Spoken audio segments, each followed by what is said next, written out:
कुंभ राशि वालों, नमस्कार दोस्तों। जय माता रानी तथा जय माता दी। एक बार फिर से स्वागत करते हैं हमारे YouTube मंच पर।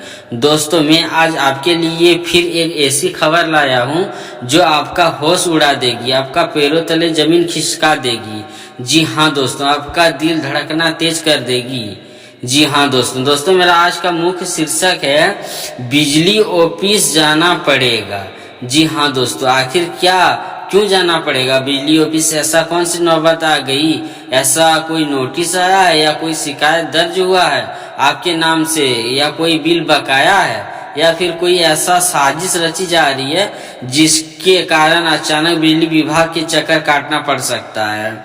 जी हाँ दोस्तों, आप इस वीडियो पर शुरू से लेकर अंत तक बने रहिए, क्योंकि आने वाले 2 दिनों के भीतर जो घटना आपके साथ घट सकती है उसके बारे में आपको अपने सपनों में भी नहीं सोचा होगा। जी हाँ दोस्तों, मैं आपको पहले ही सावधान कर देना चाहता हूँ। सतर्क हो जाइए, चौकन्ने हो जाइए, क्योंकि 440 का वोल्ट झटका तारों में नहीं होता, जिंदगी में भी लगता है, और जब लगता है तो इंसान संभल नहीं पाता। दोस्तों, सबसे पहले समझ लीजिए कि बिजली ऑफिस जाने की नौबत यूं ही नहीं आती। कई बार नाम से मीटर में गड़बड़ी, गलती रीडिंग, बकाया बिल, फर्जी कनेक्शन या किसी की शिकायत के कारण अचानक नोटिस आ सकता है। कई बार ऐसा भी होता है कि आपके ही आसपास कोई व्यक्ति, कोई जान पहचान वाला, कोई खास मित्र, कोई पड़ोसी या रिश्तेदार आपके खिलाफ गलत सूचना दे देता है कि आपके घर में अवैध कनेक्शन है,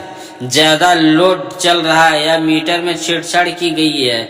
दोस्तों, यह बात सुनकर डरिए मत, लेकिन अनदेखा भी मत करिए। अगले आने वाले 2 दिनों में अगर आपके पास कोई मैसेज या कॉल या नोटिस आता है तो उसे हल्के में मत लीजिए, क्योंकि तुरंत अपने दस्तावेज तैयार रखिए। पुराना बिल, भुगतान की रसीद, मीटर नंबर की फोटो और अपना पहचान पत्र, क्योंकि कई बार छोटी सी लापरवाही बड़ी परेशानी में डाल देती है। मैं आपको 101% गारंटी देता हूँ, अगर आप सतर्क रहेंगे तो आपका कोई नहीं बिगाड़ पाएगा। जी हाँ दोस्तों, आज जो लोग आपके पीछे साजिश रच रहे हैं, जो चाहते हैं कि आप फंस जाए, आप परेशान हो जाए, आप पर जुर्माना लगे, या आपको कानूनी झंझट में उलझाया जाए, उनकी चाल तभी सफल होगी जब आप लापरवाही होंगी।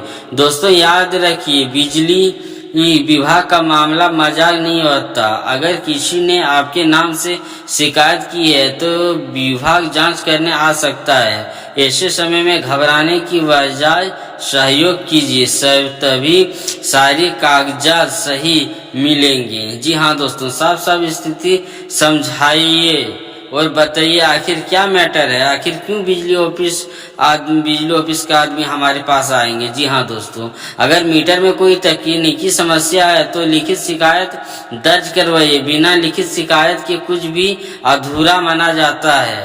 कई बार ऐसा भी होता है कि आपके घर में पुराने तार, ढीले कनेक्शन या ज्यादा लोड की वजह से स्पार्किंग होती है। कोई पड़ोसी इससे गलत समझ लेते हैं, इसलिए आपने घर की वायरिंग की जांच जरूर करवाइए। अगर आप लोड 1 किलोवाट का है और आप 3 से 4 बड़े उपकरण चला रहे हैं तो ओवरलोडिंग की समस्या आ सकती है। इससे मीटर भी ट्रिप कर सकता है और विभाग की नज़र में मामला संगीत बन सकती है। आने वाले 2 दिनों में अगर बिजली विभाग बार बार जा रही है, यानी कि बिजली का कटना आवश्यक हो रही है, तो मीटर तेजी से घूम रहा है या बिल सामान्य रूप से ज्यादा, या तुरंत सतर्क हो जाइए। जी हाँ दोस्तों, यही वही संकेत हो सकते हैं जिन्हें और मैं आपको इशारा कर रहा हूँ। आती है उस झटके की जिसके बारे में मैंने कहा, 440 वोल्ट का झटका। इसका मतलब सिर्फ बिजली का करंट नहीं है, यह मानसिक झटका भी हो सकता है। अचानक भारी भरकम बिल आ जाना, मीटर रीडिंग गलत दर्ज हो जाना, या किसी के द्वारा किसी की गलत शिकायत करना, जांच की टीम आ जाना, यह इंसान को हिला देता है। जी हाँ दोस्तों, लेकिन दोस्तों, डरने से समस्या हल नहीं होती। अगर बिल गलत है तो रीचेक का आवेदन दीजिए। अगर मीटर खराब है तो टेस्टिंग की मांग कीजिए। अगर किसी ने झूठी शिकायत की है तो आप भी लिखित में अपना पक्ष रखिए। कानून सबके लिए बराबर है। आपको एक महत्वपूर्ण बात मैं बताने जा रहा हूँ, किसी भी अनजान कॉल पर भरोसा मत कीजिए जो कहेंगे कि आपका कनेक्शन कटने वाला है और तुरंत पैसे ट्रांसफर करो। आजकल ठगी के मामले बहुत बढ़ गई है। बिजली विभाग कभी भी व्हाट्सएप या निजी नंबर से पैसा नहीं मांगता। अगर ऐसा कॉल आए तो सीधा आधिकारिक कार्यालय या हेल्पलाइन पर संपर्क कीजिए। यही आपकी सबसे बड़ी सुरक्षा है, क्योंकि दोस्तों आने वाले 2 दिनों के भीतर एक ऐसा कॉल आता है तो समझ जाइए कोई आपको डराकर फायदा उठाना चाहता है। कई बार घर के ही लोग गोतिया जैसे रिश्तेदार या परिचित जलन में आकर गलत सूचना दे देते हैं, लेकिन आप सच्चे हैं तो डर किस बात का। अपना दस्तावेज मजबूत रखिए, बिल समय पर भरिए और मीटर छेड़छाड़ जैसी किसी भी गैर कानूनी चीज से दूर रहिए। अगर आपके सामने या आपके साथ या आपके लिए कोई साजिश कर रहा है तो सच्चाई की जीत होगी। बिल्कुल, मैं आपको 101% गारंटी देता हूँ। अगर आप बोलिएगा तो मैं कोर्ट का कागज में लिख देता हूँ, बिजली विभाग वाले आपको कुछ नहीं कर पाएंगे। बिल्कुल जी दोस्तों, तो मैं बता देना चाहता हूँ आपको कि विभाग की जांच के बाद सही फैसला करता है, इसलिए संयम रखिए, शांति रखिए और समझदारी से कदम उठाइए। अब मैं आपको बताता हूँ कि आपका क्या कारण है। सबसे पहले आपने पिछले 6 महीने का बिजली बिल निकाल लीजिए और देखिए कहीं तो बकाया या दूसरा मीटर की फोटो खींचकर रखिए ताकि रीडिंग का प्रमाण रहे। तीसरी, घर की वायरिंग की जांच करवाइए। चौथा, अगर कोई नोटिस आता है तो उसे नजरअंदाज मत करिए, समय पर ऑफिस जाकर जानकारी लीजिए। 5वां, किसी भी प्रकार की अफवाह पर विश्वास मत करिए। यही आपका 5वां कदम आपको हर मुसीबत से बचा सकते हैं। दोस्तों याद रखिए, जीवन में झटका तभी लगता है जब हम तैयार नहीं होते। अगर आप पहले से सतर्क हो तो 440 वोल्ट की आपका कुछ नहीं बिगाड़ पाएगा। जी हाँ दोस्तों, मैं बता देना चाहता हूँ कि आने वाले 2 दिनों के भीतर जो भी सूचना मिले उसे समझदारी से हैंडल करिए। घबराहट में गलत फैसला मत लीजिए। और हाँ, अगर आपके सामने में कोई शंका है तो आधिकारिक स्रोत से ही पुष्टि कीजिए। सही समझदारी है, सही सुरक्षा है। जी दोस्तों, बता देना चाहता हूँ कि सावधानी की सुरक्षा है, कोई आपका कुछ नहीं बिगाड़ सकता। अगर आपके पास सच्चाई और नियम के साथ चलते हैं, आने वाले 2 दिनों के भीतर परीक्षा की तरह हो सकते हैं। लेकिन अगर आपने धैर्य और समझदारी दिखाई तो 2 दिन आपके आत्मविश्वास और मजबूत कर देंगे। जी हाँ दोस्तों, मैं बता देना चाहता हूँ, इसलिए जागरूक बनिए, सतर्क रहिए और हर कदम सोच समझकर उठाइए। दोस्तों मैं आगे की और महत्वपूर्ण बातें बताने जा रहा हूँ, आप ध्यान से सुनिएगा, क्योंकि जो बात मैं बताने जा रहा हूँ आपके आने वाले 2 दिनों की दिशा और दशा दोनों तय कर सकता है। जी हाँ दोस्तों, मैं आपको इंट्रो के साथ सुनकर पहले जैसे इंट्रो में बताया गया था बिजली ऑफिस जाना पड़ सकता है, आपको झटका लग सकता था, लेकिन आपने समझदारी उठाई। जी हाँ दोस्तों, आपके साथ कोई साजिश हो रहा है, लेकिन अब समझिए असली खेल कहाँ से शुरू होता है। कई बार समस्या सीधे आपके घर से नहीं बल्कि रिकॉर्ड से शुरू होती है। बिजली विभाग के सिस्टम में अगर आपके नाम, पिता के नाम, मीटर या एड्रेस में थोड़ी सी गलती है तो भविष्य में वही छोटी सी गलती बड़ी मुसीबत बन जाती है या बन सकती है। जी दोस्तों, तो मैं बता देना चाहता हूं कि इसलिए सबसे पहले आप अपना कनेक्शन की डिटेल ऑनलाइन या ऑफिस जाकर एक बार मिलान जरूर कर लीजिए। अगर नाम की प्लेनिंग गलत है या पूरा मोबाइल नंबर दर्ज है या मीटर किसी और के नाम पर ट्रांसफर नहीं हुआ है तो तुरंत सुधार करवाइए। मैं बता देता हूं आपको कि ये दिन आपको सतर्क रहने का है, जागरूक होने का है। जी दोस्तों, मैं आपको एक और गहरी बात बता देना चाहता हूं कि आने वाले अगले 2 दिनों के भीतर अचानक आपके घर पर कोई टीम जांच के लिए आती है तो घबराइए मत। सबसे पहले उनसे पहचान पत्र मांगिए। सही अधिकारी हमेशा आईडी कार्ड दिखाते हैं। बिना पहचान के किसी भी मीटर को छूने मत दीजिए। अगर वे कहते हैं कि मीटर सील टूटी हुई है या छेड़छाड़ हुई है तो शांत रहिए और लिखित रिपोर्ट की कॉपी मांगिए।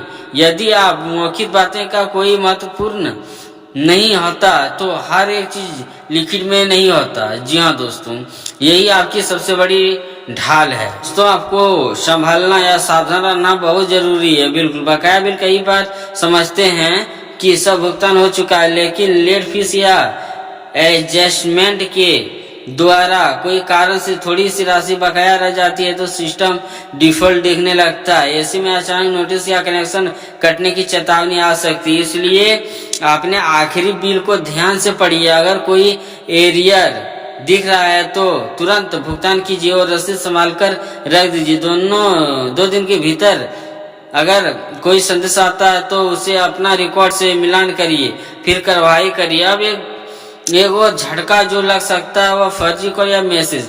अगर कोई कहे कि आपका कनेक्शन 2 घंटे से कट चुका है, अगर वो कहे कि तुरंत पैसा भेजो, तो समझ जाइए कि वो ठगी करने चाह रहा है। आधिकारिक नंबर पर खुद कॉल करके पुष्टि कीजिए। डर के कारण जल्दबाज में पैसा ट्रांसफर मत कर दीजिएगा दोस्तों। इसलिए धैर्य रखिए। धैर्य रखते हैं तो ही आपका काम हो पाएंगे, अन्यथा अगर आप धैर्य नहीं रखते तो आपके साथ फ्रॉड भी हो सकते हैं। मैं उसका गारंटी नहीं देता हूं दोस्तों। मैं अब आपके मानसिक रूप से मजबूत करने की बात कहता हूं। जब अचानक कोई सरकारी मामला सामने आता है तो इंसान घबरा जाते हैं, नींद उड़ जाती है, दिमाग काम करना बंद कर देते हैं। लेकिन याद रखिए, समस्याओं का समाधान डर में नहीं, कार्रवाई में है। अगर आपको ऑफिस जाना पड़े तो तुरंत तैयारी के साथ जाइए, क्योंकि जब आप ऑफिस जाते हैं तभी आपका सारा काम हो पाएगा। दस्तावेज, फोटो, रसीद, पहचान प्रमाण शांति से अपना ऑफिस में जो भी आदमी बैठे हुए उनसे आप सही ढंग से बात कर सकते हैं। कुछ लिखित में आवेदन दीजिए और रिसीविंग कॉपी लीजिए, इससे आपका पक्ष मजबूत होता है। एक सकारात्मक पहलू भी सुन लीजिए। कई बार ऑफिस जाने से समस्या खत्म भी हो जाती है। गलत बिल ठीक हो जाता है, मीटर बदल जाती है, नाम ट्रांसफर हो जाता है और आगे की परेशानी टल जाती है। जी हाँ दोस्तों, तो मैं बता देना चाहता हूँ, यानी कि किसी को डर महसूस करना नहीं है, वही कदम आपके समाधान बन जाती है। इसलिए ये बिजली ऑफिस जाना हमेशा बुरी बात नहीं होती, कभी कभी वही जगह समाधान का दरवाजा खोलती है। दोस्तों, आने वाले अगले 2 दिनों के भीतर आपका परीक्षा, यानी समझ लीजिए कि आपका परीक्षा ही हो रहा है। अगर आपने सतर्क दिखाई, कागज दुर्दस्त रखे तो सही जानकारी ले लीजिए, तो कोई भी साजिश आपको नुकसान नहीं पहुंचा सकती। जी हाँ दोस्तों, जो लोग चाहते हैं कि आप डरे हुए या टूटे हुए या फंसे हैं, वह तब हार जाएंगे जब आप शांत और तैयार रहेंगे। 440 का वोल्ट तभी आपका झटका लगेगा जब इंसान को नहीं गिरा पाएगा। जी हाँ दोस्तों, तो आप लोग सतर्क हो जाइए, सावधान हो जाइए। इसलिए मैं बता देना चाहता हूँ कि आज की तैयारी शुरू कर लीजिए। अपने घर की वायरिंग जांच, बिल चेकिंग, मीटर की फोटो रखिए और किसी भी अफवाह पर ध्यान मत दीजिए। आने वाले अगले 2 दिनों में जो सूचना आएंगे उसे समझदारी से हैंडल करिए। और मैं बता देना चाहता हूं दोस्तों कि आप लोग सावधान हो जाइए, सतर्क हो जाइए, आपको बिल्कुल घबराना नहीं है। और अगर आप इस वीडियो को शुरू से लेकर अंत तक देखेंगे तो ही आपको समझ में आएगा कि दुश्मन क्या चीज होती है, क्यों लोग साजिश करते हैं, क्यों फंसाने के खेल में रहते हैं। जी, तो मैं अपना वीडियो को यहीं पर समाप्त करता हूं दोस्तों। नमस्कार।